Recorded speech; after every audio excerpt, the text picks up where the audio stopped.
اور برکتوں والا اور رحمتوں والا مہینہ چل رہا ہے، اور سب سے بڑی بات ہے کہ رمضان المقدس کا پورا مہینہ تو برکت اور رحمت والا ہے ہی ہے، لیکن اس کا آخری عشرہ جو ہے، آخری عشرہ یعنی آخری کا 10 دن جو ہے وہ بہت ہی زیادہ نیکی کمانے اور اپنے گناہ کو معاف کرانے کے اعتبار سے بہت ہی زیادہ افضل ہے کہ آدمی آخری عشرہ میں اپنے نیکی کو بڑھا دے۔ لہذا نبی اکرم صلی اللہ علیہ وسلم کا تو یہ معمول رہتا ہی تھا تمام دن، تمام مہینوں میں، کہ آپ رات میں قیام فرماتے تھے، نماز پڑھتے تھے، تہجد کی نماز، تسبیح پڑھتے تھے۔ خود حضرت عائشہ رضی اللہ تعالیٰ عنہ فرماتی ہے کہ ایک مرتبہ نبی اکرم صلی اللہ علیہ وسلم رات میں نماز پڑھنے کے لیے، گھر میں نماز پڑھنے کے لیے اٹھے ہیں، اور میں دیکھتی ہوں کہ نبی اکرم صلی اللہ علیہ وسلم نماز پڑھتے ہیں اور لمبا قیام کرتے ہیں اور لمبا رکوع بھی خوب لمبی، اور یہاں تک کہ سجدہ اتنا لمبا کرتے ہیں، اور اتنا سجدہ لمبا ہوتا ہے، اتنا لمبا سجدہ ہوتا ہے نبی اکرم صلی اللہ علیہ وسلم کا، کہ حضرت عائشہ رضی اللہ تعالیٰ عنہا نبی اکرم صلی اللہ علیہ وسلم کے پاؤں مبارک کو اپنے انگلی سے ہلانے لگتی، اپنے ہاتھ سے ہلانے لگتی ہے کہ اتنا لمبا آپ سجدہ کر رہے ہیں، کہیں ایسا کہ نہیں کہ آپ اللہ تعالیٰ سے جا ملے ہیں حقیقی طور سے۔ اتنا لمبا سجدہ کہ پاؤں میں ورم آ جاتا تھا، پاؤں بھر جاتا تھا۔ حدیث کے اندر آتا ہے کہ حضرت حذیفہ رضی اللہ تعالیٰ عنہ فرماتے ہیں کہ میں کبھی نبی اکرم صلی اللہ علیہ وسلم کے رات کی نماز کو دیکھنے کے لیے پہنچتا کہ آپ رات میں نماز کس طرح پڑھتے ہیں، تو فرماتے ہیں کہ میں ایک دفعہ آپ کے پیچھے کھڑا ہو گیا نماز میں، تو آپ نے اتنا لمبا قیام کیا کہ آپ نے سورہ بقرہ ختم کر دیا۔ پہلے ہی رکعت میں سورہ بقرہ 2.5 پارہ کا ہے، سورہ بقرہ ختم کر دیا، اس کے بعد پھر سورہ آل نساء شروع کیا، اس کے بعد پھر سورہ آل عمران، قریب 3.5 پارہ قریب بن جاتا ہے۔ اور اتنا لمبا 2.5 پارہ سورہ نساء، سورہ آل عمران، یعنی 3.5 پارہ لگ بھگ آپ رات میں ایک ہی رکعت میں نماز پڑھ رہے ہیں، ایک ہی رکعت میں۔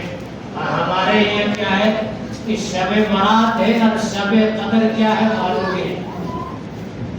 شب قدر جو رمضان کا آخری عشرہ ہے، آخری عشرہ جس میں اللہ تبارک و تعالی نے قرآن کا نزول کیا۔ قرآن تو شہر رمضان الذی انزل فیہ القرآن، کہ قرآن رمضان کے مہینے میں نازل ہوا، لیکن انا انزلناہ فی لیلۃ القدر وما ادراک ما لیلۃ القدر لیلۃ القدر خیر من الف شہر، کہ ہم نے اس قرآن کا جو نزول کیا ہے وہ لیلۃ القدر میں، جس کو آپ شب قدر کہتے ہیں، عربی میں اس کو لیلۃ القدر کہا جاتا ہے، اور اردو میں شب قدر۔ قدر کے معنی عزت والی رات، الشب کے معنی شب کے معنی رات، اور قدر کے معنی عزت۔ شب یہ فارسی لفظ ہے، اور قدر یہ اردو لفظ ہے، اور عربی لفظ بھی آتا ہے۔ لہذا اس عزت والے رات میں اللہ تبارک و تعالیٰ نے قرآن مجید کا نزول کیا، اور سب سے پہلی آیت جو تھی اقرأ بسم ربک الذی، کل بتایا گیا یہ جو نزول جو سب سے پہلی پہلی جو یہ آیت ہوئی وہ شب قدر ہی ہوئی.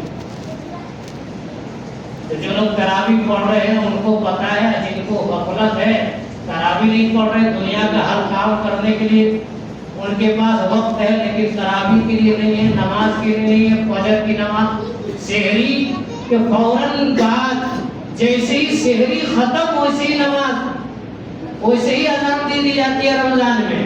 کیوں؟ تاکہ رمضان میں فجر کی نماز چھوٹے نہیں، اس وجہ سے اہتمام کیا جاتا ہے. ورنہ جیسے ہی چاند نکلے گا ویسے ہی آپ دیکھیے گا فجر کی نماز کو بڑھا دیا جاتا ہے. لیکن رمضان میں آپ کا فجر کی نماز چھوٹے نہیں، اس وجہ سے کہتا ہے جیسے ہی سحری کا ٹائم ختم یہ حتی مطلع الفجر، یہ حتی مت کے معنی آتا ہے سورج کے نکلنے کی جگہ، مطلع الفجر، اور فجر کے معنی فجر کے وقت. تو لیلۃ القدر کب تک ہوا؟ جب تک سورج نکلتا نہیں ہے تب تک لیلۃ القدر. جب تک سورج مغرب سے شروع اور سورج جب تک نکلتا نہیں ہے فجر میں. وہ جو حدیث ہے کہ عصر میں جو فرشتے آتے ہیں وہ رات بھر رہتے ہیں، فجر میں چلے جاتے ہیں، اور فجر میں جو آتے ہیں وہ پھر عصر تک رہتے ہیں. تو فرشتوں کا نزول ہوتا رہتا ہے لیلۃ القدر میں. جبرائیل امین تنزل الملائکۃ والروح، جبرائیل امین آتے ہیں اور ان کے ساتھ ایک جھنڈ فرشتے آتے ہیں لیلۃ القدر. فیہا بإذن ربہم من کل امر، کہ اس میں اللہ کے جانب سے سلامتی والی رات ہے، خیر والی رات ہے. اور یہ رات کب تک ہوتی ہے؟ یہ حتی مطلع فجر. تو وہ بتایا جا رہا تھا کہ فجر کی نماز اسی لیے جلدی کر دی جاتی ہے تاکہ آپ کا فجر کی نماز رمضان میں قضا نہ ہو. عام دن میں تو قضا بھی ہوتا ہے، گھر بولے تو گھر میں ہم لوگ پڑھ لیتے ہیں، ادھر پڑھ لیتے ہیں ادھر پڑھ لیتے ہیں. لیکن فجر میں اسی وجہ سے اذان دی جاتی ہے کہ لوگ مسجد چلے آئے، لوگ مسجد چلے آئے. حضرت سمورہ بن جندب رضی اللہ تعالی عنہ فرماتے ہیں کہ نبی اکرم صلی اللہ علیہ وسلم کا یہ معمول تھا کہ جب آپ فجر کی نماز آپ پڑھا لیتے تو گھوم کر کے بیٹھتے. فجر میں اور عصر میں امام صاحب گھوم کر کے بیٹھتے ہیں. تو فجر میں آپ گھوم کر کے بیٹھ جاتے ہیں مقتدیوں کی طرف، صحابہ کرام کی طرف، اور کچھ مسئلہ رہتا تو پوچھتے کیا حال ہے، رات کیسی گزری، کیا بات ہے، خیریت سے ہے کہ نہیں. آپ پوچھتے اور کچھ اہم بات ہوتا تو آپ بتاتے بھی کہ آج یہ کرنا ہے. لہذا حضرت سمورہ بن جندب رضی اللہ تعالیٰ عنہ فرماتے ہیں کہ نبی اکرم صلی اللہ علیہ وسلم یہ بھی پوچھتے کہ رات میں اگر کوئی خواب دیکھا تو وہ بھی بتاؤ، اور جو کرنا ہے آج وہ بھی بتاتے. کوئی ایسی بات ہو گئی ہے تو وہ بھی بتاؤ. نبی اکرم صلی اللہ علیہ وسلم برابر پوچھتے تھے. ایک دن نبی اکرم صلی اللہ علیہ وسلم ہمارے طرف مخاطب ہوئے فجر میں اور کہا نبی اکرم صلی اللہ علیہ وسلم کہ ہم نے آج رات میں، خود نبی اکرم صلی اللہ علیہ وسلم فرما رہے ہیں کہ ہم نے آج رات میں خواب میں دیکھا ہے. میں خواب میں دیکھ رہا ہوں کہ ایک آدمی ہے، فرشتے ہم کو لے کے گئے، ایک آدمی لیٹا ہوا ہے، ایک آدمی لیٹا ہوا ہے، سویا ہوا ہے، اور فرشتے ہم کو اس کے سامنے لے کے گئے. اور اتنے میں دیکھتے ہیں کہ ایک فرشتہ اور ہے، وہ ہاتھ میں پتھر لیے ہوا ہے، ہاتھ میں پتھر لیے ہوا ہے، اور اس پتھر کو جو آدمی لیٹا ہوا ہے اس کے سر پر کس کے مارا. کون فرما رہے ہیں؟ سمورہ بن جندب رضی اللہ تعالی عنہ فرما رہے ہیں کہ نبی اکرم صلی اللہ علیہ وسلم نے اپنا خواب بیان کہ اس آدمی کو فرشتہ پتھر سے مار رہا. مارنے کی وجہ سے ظاہر سی بات ہے عام آدمی اگر زور سے مارے تو سر کا کیا حال ہوگا، اور فرشتہ کو تو اللہ تعالیٰ بے شمار طاقت عطا فرمائے. وہ بیمار آدمی تو نہیں ہے، بیمار آدمی بھی اگر مار دے گا تو کتنا زور سے لگتا ہے پتھر سے، اور فرشتہ کو تو اللہ تبارک و تعالیٰ اپنے نور سے پیدا کیا، وہ گناہ بھی نہیں کرتے کہ گناہ کی وجہ سے وہ کمزور ہو جائے۔ گناہ کرنے سے آدمی کمزور ہو جاتا ہے، گناہ کر کے نہا لیتا ہے، تر و تازہ ہو جاتا ہے تو پھر مضبوط ہونے لگتا ہے، نیکی کرتا ہے تو تر و تازہ ہو جاتا ہے۔ ابھی آپ نیکی کر رہے تر و تازہ ہے، خوش مزاج ہو جائے۔ تو فرشتہ تو بہت طاقت ہوتا ہے، وہ پتھر اٹھا کر کے مار رہا ہے تو سوچئے سر کا کیا حال ہو رہا ہوگا، سر سے خون گر رہا ہے۔ وہ مار دیا، سر میں چوٹ آئی، سر دو ٹکڑا ہو گیا، چوٹ آئی، اس کا پتھر لڑک کر کے ادھر چلا گیا۔ وہ فرشتہ پتھر کو جاتا ہے لاتا اٹھا کر اور پھر اٹھا کر کے پھر اس کے سر پر مارتا ہے، پھر اس کے سر پر مارتا ہے۔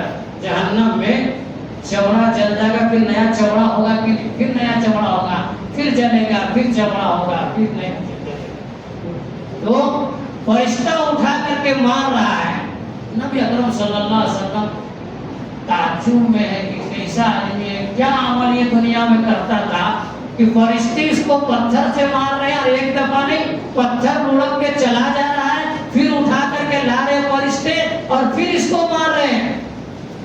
نبی اکرم صلی اللہ علیہ وسلم نے بغل میں جو فرشتہ تھا اس سے پوچھے کہ کیا وجہ ہے کہ اس کو اس طرح سے مارا جا رہا ہے، تو سنیے گا۔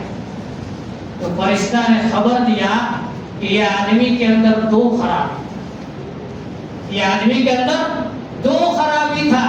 ایک خرابی یہ کہ یہ فجر کی نماز میں سستی کرتا تھا، فجر کی نماز میں غفلت کرتا تھا، فجر کی نماز میں نہیں آتا تھا، سستی کرتا تھا، نہیں پڑھتا تھا، قضا کر دیتا تھا، اس کو وقت سے نہیں پڑھتا تھا فجر کی نماز، اس وجہ سے اس کو مارا جا رہا ہے۔ فجر کی نماز کوئی عام نماز نہیں ہے، اس کی تو سنت ہی کی بات کچھ آ رہا ہے، وہ تو فرض ہے۔ فجر کی جو سنت ہے اس کی کبھی حدیث آپ پڑھ دیجیے تو آپ کو معلوم ہوگا۔ بہرحال ایک وجہ تو یہ تھی کہ نماز میں، فجر کی نماز میں وہ سستی اور غفلت کرتا تھا، اور ہم شب قدر میں بھی فجر کی نماز نہیں پڑھیں، یہ تو بہت ہی بڑی غفلت اور خسارہ والی بات۔ لہذا ایک وجہ تو یہ تھی، دوسری وجہ یہ کہ اس کو قرآن یاد تھا، قرآن پڑھنے آتا تھا، لیکن قرآن پڑھتا نہیں تھا، بھول گیا تھا، یاد نہیں ہے، اس وجہ سے اس کو مارا گیا۔ دو خرابی اس کے اندر ہے۔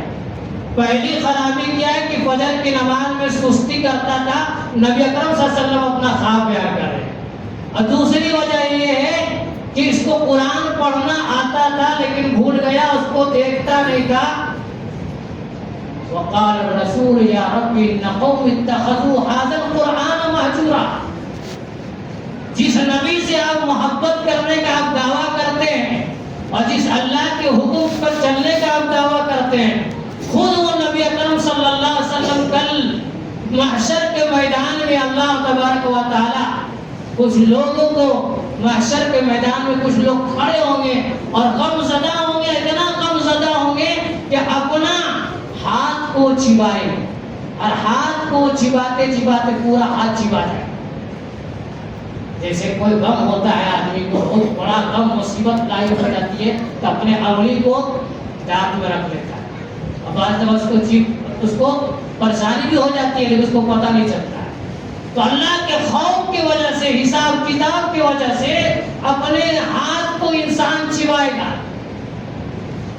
تو اللہ فرشتے کے ذریعے سے اللہ پوچھے گا کہ یہ کون لوگ ہیں؟ نبی اکرم صلی اللہ علیہ وسلم سے کیا وجہ ہے کہ لوگ چبا رہے ہیں؟ حالانکہ اللہ کو سب معلوم ہے۔ نبی اکرم صلی اللہ علیہ وسلم کہیں گے کہ وقال الرسول یا ربی ان قوم اتخذوا هذا القرآن مہجورا، یہ میری قوم ہے، یہ میری قوم ہے، ہم اس کو قرآن دے کر کے آئے تھے لیکن اس قرآن کو اوپر سے کچھ ڈال دیا، اس کو سنتا نہیں تھا، اس کو پڑھتا نہیں تھا، اس وجہ سے اس کا آج یہ حال ہے۔ خود نبی اکرم صلی اللہ علیہ وسلم شکایت کریں، اٹھائیے قرآن دیکھیے، اس کا ترجمہ دیکھیے۔ وقال الرسول یا رب ان قوم اتخذوا، کہ نبی اکرم صلی اللہ علیہ وسلم اپنی قوم کی شکایت کریں گے کہ ہم اس کو قرآن دے کر کے آئے تھے، لیکن قرآن گھر میں تھا لیکن اس کو کبھی پڑھتے نہیں تھے، اس کو سنتے نہیں تھے۔ آنکھ بھی صحیح سلامت تھا، پڑھنے جانتے تھے، یا کان صحیح سلامت تھا، سننے جانتے تھے، زبان تھا، لیکن اس کو پڑھتے نہیں تھے۔ اس وجہ سے آج ہاتھ کو چبانا پڑ گیا، ہاتھ کو چبانا پڑ گیا۔ لہذا کہنے کا مقصد یہ ہے کہ رمضان کا آخری عشرہ چل رہا ہے، آخری عشرہ، ابھی بھی وقت ہے کہ ہم اللہ و تبارک و تعالیٰ کے سامنے حاضر ہوں، عبادت کریں اور روئے دھوئے اپنے گناہوں کے معافی اور تلافی کریں۔ نبی اکرم صلی اللہ علیہ وسلم کیا ہے، معصوم ہے، آپ سے گناہ نعوذ باللہ ہو نہیں سکتا، آپ معصوم ہیں، لیکن آپ استغفار دن بھر میں کتنا دفعہ پڑھتے تھے؟ حدیث کے اندر آتا ہے کہ آپ 100 مرتبہ استغفار پڑھتے تھے، استغفر اللہ استغفر اللہ، کہ اللہ میرے گناہوں کو معاف فرما دیجیے، میرے گناہوں کو استغفر اللہ استغفر اللہ استغفر اللہ۔ نماز پڑھیے، دیکھیے نماز پڑھنے کے بعد فوراً 3 دفعہ استغفار پڑھنا اور یہ سب پڑھنا ہے۔ تو نبی اکرم صلی اللہ علیہ وسلم پڑھتے رہتے تھے، اتنا لمبا لمبا قیام کرتے تھے کہ عائشہ فرمانے لگی کہ آپ کو تو اللہ تعالیٰ نے معصوم بنایا ہے، آپ تو بخشے بخشائے ہیں، آپ اتنا لمبا اور اتنا کیوں کرتے ہیں؟ نبی اکرم صلی اللہ علیہ وسلم کا کیا اس مالک کا میں شکر گزار بندہ نہ بنوں، اس مالک کا کیا میں شکر گزار بندہ نہ بنوں؟ اور ہم پہ اتنا گناہ اور اتنا خطا، اور نیکی کا موسم چل رہا ہے، آخری عشرہ چل رہا ہے جس میں قرآن کا نزول ہوا۔ سارے مہینوں کا سردار رمضان، رمضان پہلی سے مبارک تھا جب رمضان آیا، لیکن رمضان کے اندر جب قرآن نازل ہو گیا تو رمضان کی اور 4 چاند پڑ گئے۔ نبی اکرم صلی اللہ علیہ وسلم پر جب قرآن نازل ہوا تو آپ تمام نبیوں کے انبیاء کے سردار بن گئے، اور جب قرآن کا نزول شب قدر میں ہوا تو وہ رات لیلۃ القدر بن گئی۔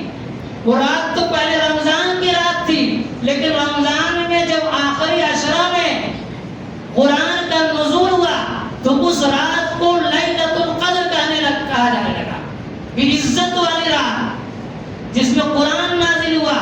تنزل الملائکۃ والروح فیہا بإذن ربہم خیر من الف شہر، تنزل الملائکۃ والروح فیہا بإذن ربہم من کل امر سلام، کہ 1000 رات سے بہتر یہ عبادت ہے شب قدر میں۔ 5 رات، اس میں سے 2 رات جا چکی ہے، 2 رات جا چکی ہے۔ تو رمضان میں قرآن نازل ہوا تو رمضان کی عزت اور زیادہ بڑھ گئی۔ نبی اکرم صلی اللہ علیہ وسلم کو قرآن ان کے اطہر پر، دل مبارک پر، قلب مبارک پر نازل ہوا تو آپ تمام انبیاء کے سردار، آخری نبی، اور رمضان کے رات میں آخری عشرہ میں شب قدر قرآن کا نزول ہوا تو لیلۃ القدر، اس کی عزت اور زیادہ بڑھ گئی۔ تو اگر ہماری زندگی میں یہ قرآن آ جائے تو ہماری زندگی کس طرح سے روشن ہو جائے گی؟ اس لیے جن کی زندگی میں قرآن آ جاتا ہے، آپ ان کی زندگی کو دیکھیے، جو لوگ قرآن جن کی زندگی میں آ گیا صحیح سے، وہ پھر کیا ہے، اپنا مذہب چھوڑ کر کے قرآن والے مذہب میں، حدیث والے مذہب میں داخل ہو جاتے ہیں۔ آپ دیکھتے ہو ہوشیار لوگ ہیں، چلاتے ہوئے یوٹیوب، اس میں دیکھتے ہوں گے، اب برابر خبر آتا ہوگا کہ فلانا کھلاڑی، فلانا فٹ بالر، فلانا یہ اور فلانا باکسر، وہ کیا ہے، مسلمان ہو گیا، گناہ کرتے کرتے پریشان، قرآن کھولا اور اس کو پڑھا، اس کو سمجھا، مسلمان ہو گیا، حدیث کو پڑھا دیکھا اور اس کے بعد مسلمان ہو گئے۔ لہذا شب قدر چل رہا ہے، لہذا ہمیں چاہیے کہ خوب پابندی کریں، خوب پابندی کریں۔ آخری عشرہ چل رہا ہے، ہم آخری آخری عشرہ میں بازار کی رونق اور کپڑا خریدنے کی رونق، اور آخری عشرہ جب کہ کہتا ہے مہمان اب جانے والا ہے، تو مہمان جب جاتا ہے تو دنیا کا بھی قاعدہ ہے کہ اس کی تعظیم کی جاتی ہے، بریانی گھر میں بنتا ہے، اس کے ساتھ کہتا ہے معافی تلافی کی جاتی ہے۔ لیکن ہمارا اللہ تعالیٰ کا مقدس مہمان آیا اور جا رہا ہے، اور ہم کیا ہے کہ جیسے جیسے رمضان گزر رہا ہے ہم غفلت بڑھتے چلا جا رہا ہے، غفلت بڑھتے چلا جا رہا ہے۔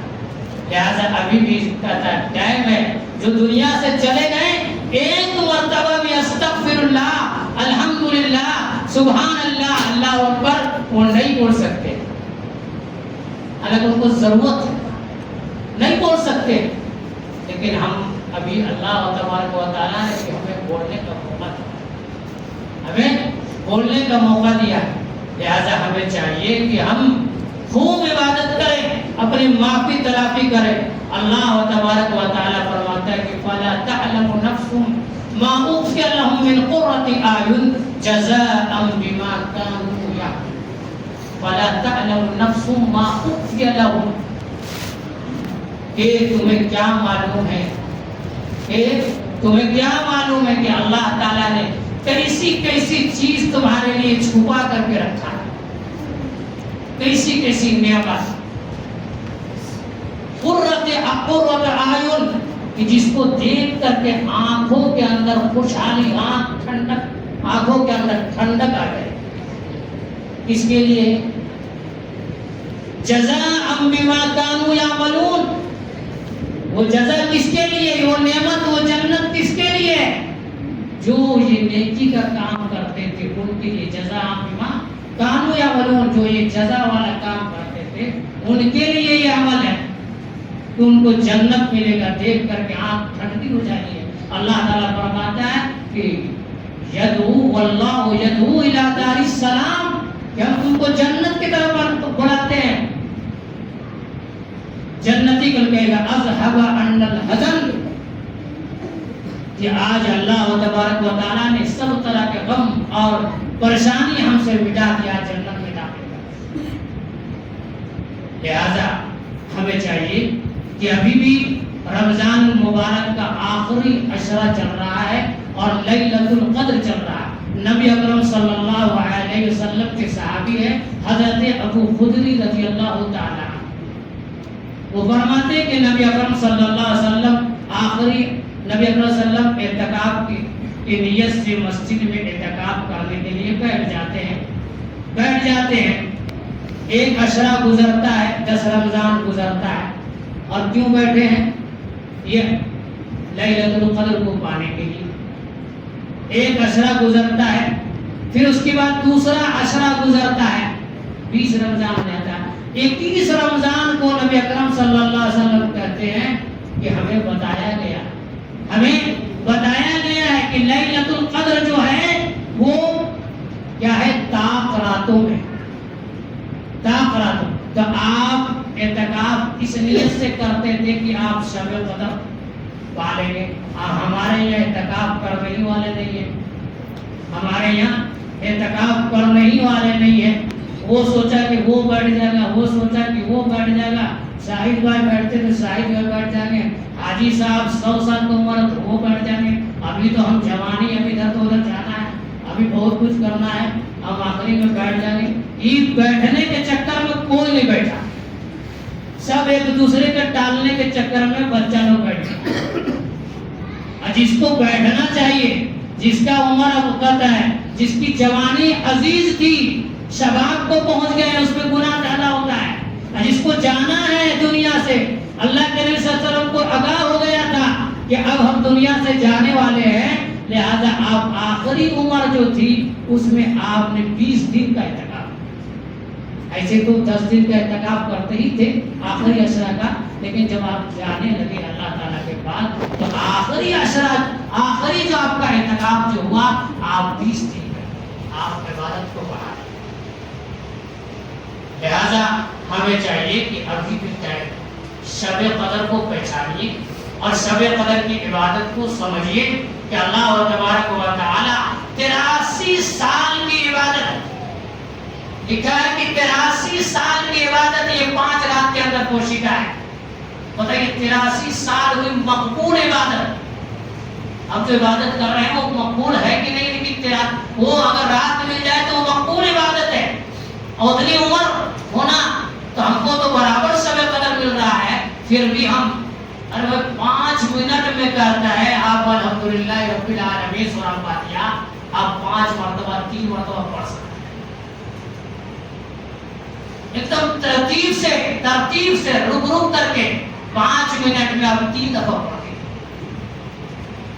6-7 منٹ میں 4 رکعت نماز فرض نماز امام صاحب پڑھا دیتے ہیں. اس میں سورہ فاتحہ بھی رہتا ہے، اس میں رکوع بھی رہتا ہے، اس میں سجدہ بھی رہتا ہے، اس میں سورہ بھی رہتا ہے. تو 5 منٹ خالص اس میں آپ سورہ فاتحہ کے دفعہ پڑھ دیں گے، اس کو ان کے کام کر لیں گے. الحمدللہ کے مرتبہ بول دیں گے 5 منٹ میں. تو اتنا موقع ملا ہوا ہے، اس طرح کا مہینہ چل رہا ہے اور ہم غفلت میں ہیں. سبحان اللہ کہ 1 منٹ میں کچھ حرج نہیں ہوا، 1 منٹ میں بہت سا کام کیا ہم کر لیں گے آرام سے. اب اس کے بعد اپنا کام کرتے رہیں. کوئی منع کرتا تھوڑی نہ کام کرنے کے. دنیا کمانے کے لیے اللہ تعالیٰ نے قرآن حدیث میں منع نہیں ہے، لیکن اس کا ایک حساب ہے، اس کا ایک ترتیب ہے، اس اعتبار سے کریں. لہذا رمضان کی سن لیں کہ رمضان کی جو خیر چھپی ہوئی ہے وہ کسی جمعہ کے اندر چھپا ہوا نہیں ہے. جمعہ تو جمعہ ہے ہی ہے، لیکن رمضان کا اصل جو خیر چھپا ہوا ہے وہ شب قدر میں چھپا ہوا ہے. وہ شب قدر میں چھپا ہوا. یہ والا نہیں بات بولتے ہیں تو بولتے ہیں کہ آخری جمعہ کا وعدہ کب ہے؟ وعدہ کب ہے؟ ارے بھائی بولنا چاہیے کہ شب قدر میں عبادت چھپی ہے، وہ اصل عبادت ہے. ارے جمعہ میں تو ادھر لگا کے جانا ہے، یہ ٹھیک ہے، کل آخری جمعہ ہونے والا ہے. لیکن شب قدر جو کہتا ہے اتنا مبارک، اس کو نہیں بولتے ہیں. یہ والا بیٹا چلا جائے گا تو کیسے ہوگا، اس میں تو یہ والا تو نہیں بولتے ہیں. لیکن یہ جمعہ میں پڑھنے کا آخری جمعہ جو ہونے والا ہے، ارے یہ آخری جو شب قدر ہونے والا ہے جا رہا ہے، اس کا تذکرہ کسی کے منہ پر نہیں آتا ہے. لیکن یہ آخری جمعہ کا تذکرہ اور آخری ایسا ہونا